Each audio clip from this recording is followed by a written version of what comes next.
భద్రాచలంలో ఇంకా rescue operations కొనసాగుతున్నాయి.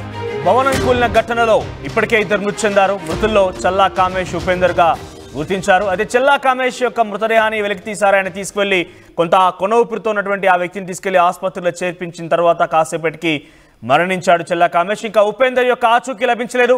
7 గంటలుగా కామేష్ ను రెస్క్యూ చేసి రెస్క్యూ సిబ్బంది బయటకు తీసుకొచ్చారు. ఆసుపత్రి తరలించినటువంటి కాసేపట్లోనే కామేష్ మృతి చెందారు. ఇక రెస్క్యూ ఆపరేషన్ ఎప్పటికప్పుడు జిల్లా కలెక్టర్ జితీష్, ఎస్పీ రోహిత్ రాజ్ పర్యవేక్షిస్తున్నారు. 6 అంతస్తుల భవనం మరి, అయితే దానికి ఎటువంటి పర్మిషన్స్ కూడా లేవు.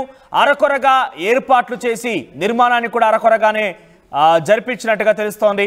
చిన్న చిన్న పిల్లర్లు 9 అంగుళాల సైజుతో ఆ పిల్లర్ని ఏర్పాటు చేసి, మీరు బహుశా ఇక్కడ ఆశ్చర్యపోవచ్చు, ఒకదానిపై ఒకటి మిద్దెలు ఎలా పేరుస్తూ ఉంటారో పిల్లర్స్ సహాయంతో ఇక్కడ పిల్లర్స్ కూలిపోయి ఒకదానిపై ఒకటి ఆ రకంగానే స్లాబ్స్ పడిపోయాయంటే అర్థం చేసుకోండి ఎంతలా అక్కడ నిర్మాణ లోపం జరిగిందని చాలా క్లియర్గా అర్థమవుతోంది.